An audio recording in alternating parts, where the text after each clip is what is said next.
So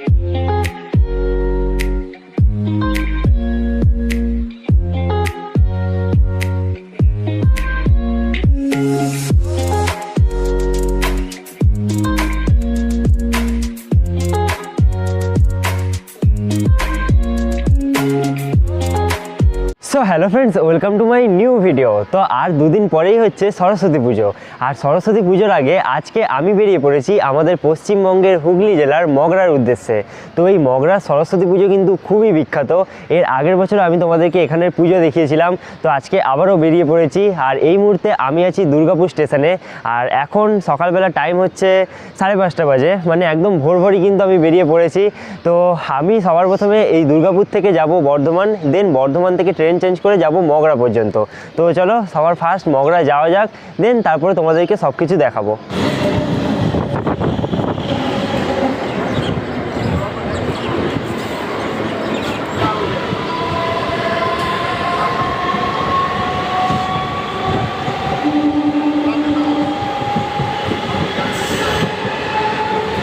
alright, so finally আমি এখন পৌঁছে গেছি মগরা স্টেশনে। আর আস্তে আস্তে একটু কিন্তু লেটই হয়ে গেল আমার যদিও।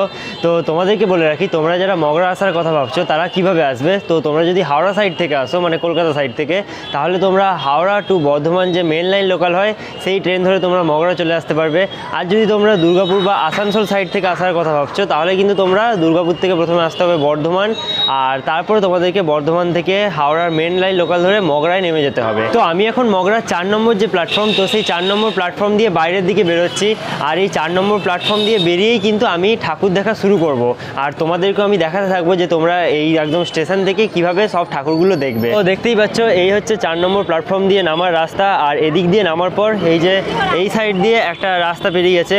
তো এই রাস্তা দিয়ে দেখো সোজা কিন্তু তোমরা লাইটের অনেক গেট দেখতে পাবে। তো এই গেট ধরে ধরে আমি কিন্তু এখন একদম সোজা চলে যাব। তো দেখতেই পাচ্ছ স্টেশন থেকে কিন্তু আমি এই রাস্তাটা ধরে একদম সোজা এলাম। আর কিছুটা আসার পর এই যে দেখো ডান দিক থেকে কিন্তু একটা রাস্তা ঢুকে যাবে। তো এই রাস্তা ধরে কিছুটা গেলেই কিন্তু একটা তোমরা ভালো ক্লাব পেয়ে যাবে। তো তোমাদেরকে যে রাস্তাটা আমি দেখালাম সেই রাস্তা ধরে কিছুটা আসার পর আমি কিন্তু এখন চলে এসেছি মগরার অগ্রগামী সংঘের সামনে। আর প্যান্ডেলের কিন্তু কাজ প্রায় শেষ হয়ে গেছে, তোমাদেরকে দেখাচ্ছি এখানে আমি পুরো প্যান্ডেল পরিক্রমা।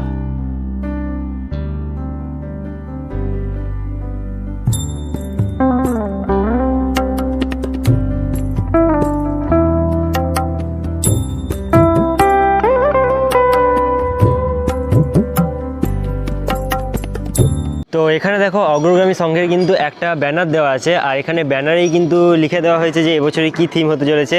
এবছরে এই থিমটা হচ্ছে কিন্তু থাইল্যান্ডের বুদ্ধ মন্দির। আর এই যে প্যান্ডেল দেখতেই পাচ্ছ তোমরা আমার সামনে, তো এই হচ্ছে থাইল্যান্ডের বুদ্ধ মন্দিরের টোটাল থিমের উপর যে প্যান্ডেল সেটা। আর তোমাদেরকে প্যান্ডেলের সামনে কিন্তু আমি পুরোটাই দেখালাম। এরপরে চলো প্যান্ডেলের ভেতরে নিয়ে যাচ্ছি তোমাদেরকে। তো ভেতরে দেখতে পাচ্ছ ভেতরেরও কিন্তু কাজ প্রায় মোটামুটি শেষ হয়ে গেছে, মানে লাস্ট মিনিট প্রিপারেশন চলছে। আর এখানে কিন্তু চারিদিকে শ্রীকৃষ্ণের বিভিন্ন ধরনের লীলাকে এই পুরো প্যান্ডেলের যে ভেতরের চারিদিকে সেখানে কিন্তু তুলে ধরা হয়েছে। আর এইখানে কিন্তু প্রতিমা অলরেডি চলে এসছে। তো তোমাদেরকে আমি প্রতিমার কাছে নিয়ে গিয়ে প্রতিমাটাও দেখাচ্ছি।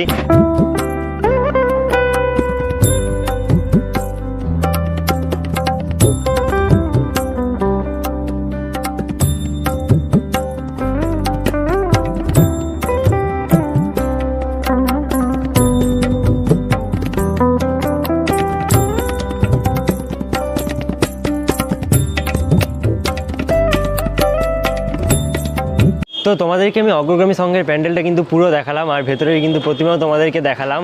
আর এরপরে চলো নেক্সট প্যান্ডেলের দিকে আমি যাচ্ছি। আর তোমাদেরকে রাস্তাটাও আমি দেখাতে দেখাতে কিন্তু নিয়ে যাচ্ছি যাতে তোমাদের বুঝতে কোনো অসুবিধা না হয়।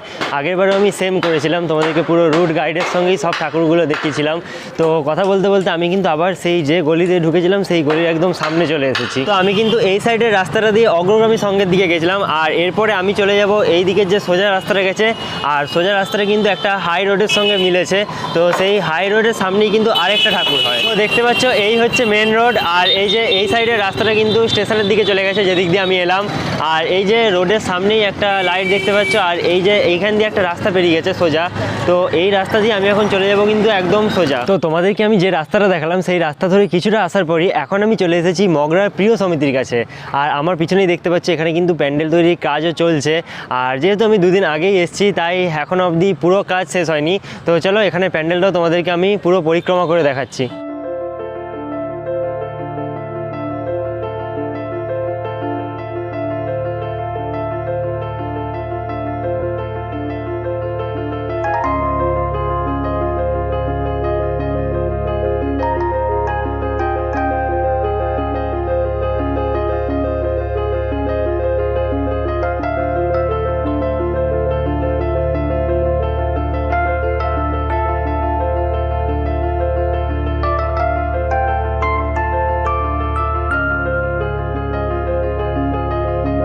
তো এবছর এই প্রিয় সমিতির কিন্তু থিমের নাম হচ্ছে তুলির টানে রাজস্থানে। আর তোমরা কিন্তু থিমটা দেখেই বুঝতে পারছো, মানে খুবই সুন্দর করেছে থিমটা। আর ভেতরে এখন আমি আছি প্যান্ডেলের একদম, আর ভেতরে কিন্তু প্রতিমাও চলে এসেছে। তো দেখাচ্ছি তোমাদেরকে পুরো ভেতরের ভিউটা এবারে। তো প্যান্ডেলের ভেতরে কিন্তু বেশ অনেকগুলো কাঁচের কাজ ইউজ করা হয়েছে, এই যে দেখতে পাচ্ছ এগুলো কিন্তু সব প্যান্ডেলের ভেতরে কাঁচের কাজ। আর তাছাড়াও কিন্তু এখানে মানে বিভিন্ন ধরনের ডিজাইন ইউজ করে কিন্তু এই পুরো প্যান্ডেলের ভেতরটাকে রেডি করা হচ্ছে। আর দেখতে কিন্তু মানে সেরা লাগছে। তো রাজস্থানের কিছু জিনিসকেই হয়তো এখানে তুলে ধরা হচ্ছে। আর এই যে দেখতে পাচ্ছ এই হচ্ছে মায়ের প্রতিমা। তো এখানে কিন্তু প্রতিমার এখনও মুখটা খোলা হয়নি। তো যাই হোক, প্রতিমা কিন্তু চলে এসেছে অলরেডি। তো প্রিয় সমিতির ঠাকুর দেখার পর আমি কিন্তু আবার চলে এসেছি সেই রোডের সামনে। আর এরপরে আমি চলে যাব এই রোড থেকে ডান দিকে যে রাস্তাটা চলে গেছে সেই রাস্তা ধরে সোজা। তো এখন আমি চলে এসেছি মগরার আর্য সমিতির পুজো প্যান্ডেলের সামনে। আর দেখতেই পাচ্ছ আমার পিছনে এই হচ্ছে প্যান্ডেল। আর এবছর এখানে থিম করা হয়েছে আলপনা, মানে আলপনার বিভিন্ন ডিজাইন দিয়েই কিন্তু পুরো প্যান্ডেলটা সাজানো হয়েছে। তো চলো তোমাদেরকে এখানে ভেতরে নিয়ে গিয়ে পুরো প্যান্ডেলের আমি পরিক্রমা দেখাচ্ছি।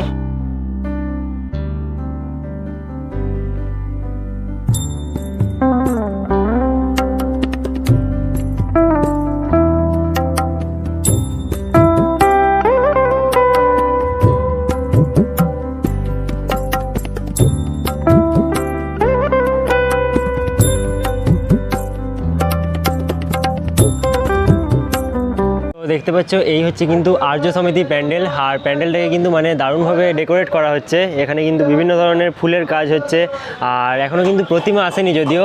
আর চারিদিকে কিন্তু বিভিন্ন আলপনার ডিজাইন করা হয়েছে, আর তার জন্যই থিমের নাম কিন্তু রেখেছে আলপনা। তো এই সামনে ছিল কিন্তু আর্য সমিতির প্যান্ডেল। আর আর্য সমিতির প্যান্ডেল দেখার পর আমি কিন্তু এই রাস্তা ধরে সোজা এলাম। আর এখানে দেখতে পাচ্ছ এখানে কিন্তু একটা মন্দির রয়েছে। আর এই মন্দির থেকে একটা বাঁ দিকের যে রাস্তা বেঁকে যাচ্ছে সেই রাস্তা ধরে আমি এখন সোজা যাব। আর সোজা যাওয়ার পর আমি কিন্তু মানে বেশ কিছু সরস্বতী পুজোর প্যান্ডেল দেখতে পেয়ে যাব।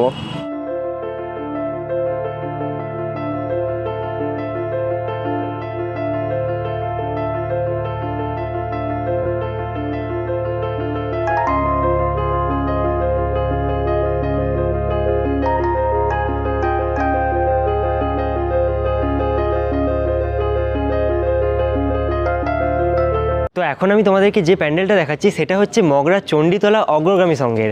আর এবছর এখানে থিম করা হয়েছে মানে বন্য পশু অরণ্য এইসব নিয়ে কিন্তু এখানে থিমটাকে তুলে ধরা হয়েছে। তো প্যান্ডেলের ভেতরে আমি এখন ঢুকে গেছি, আর ভেতরে তোমাদেরকে এবারে সিনগুলো শেয়ার করছি। প্যান্ডেলের ভেতরে দেখতে পাচ্ছ এই পুরো জায়গাটাকে কিন্তু বিভিন্ন কাপড় কেটে কেটে এরকমভাবে ডিজাইন বানানো হয়েছে। আর সেই ডিজাইনগুলোকে ঝুলিয়ে ঝুলিয়ে কিন্তু এগুলো টোটাল রেডি করা হচ্ছে। আর আই থিঙ্ক এখানে মানে পুরো প্যান্ডেলের ভেতরের চারিদিকে মানে অরণ্য টাইপের কিছু একটা ফুটিয়ে তোলার চেষ্টা করা হচ্ছে। ওকে, সো ফাইনালি আজকের এই ভিডিওতে আমি কিন্তু তোমাদেরকে মগরার বেশ অনেকগুলোই প্যান্ডেল দেখালাম। আর এরপরে বাকি প্যান্ডেলগুলো যদি তোমাদেরকে এই ভিডিওর মধ্যে দেখাতে যাই তাহলে কিন্তু ভিডিওটা অনেকটা বড় হয়ে যাবে। তো আমি চাই পার্ট ওয়াইজ তোমাদেরকে দেখানোর জন্য। তো বাকি এরপরের যে প্যান্ডেলগুলো আমি দেখবো সেগুলো কিন্তু আমি তোমাদেরকে নেক্সট পার্টে দেখাবো। আর নেক্সট পার্টের ভিডিওটাও আমি একদিনের মধ্যেই আপলোড করে দেবো চ্যানেলে। তো আজকের ভিডিওটা আর বেশি বড় করলাম না, আজকের এই ভিডিওটা এখানেই শেষ করছি। দেখা হবে খুব তাড়াতাড়ি মগরার সরস্বতী পুজোর পার্ট 2 এর সাথে।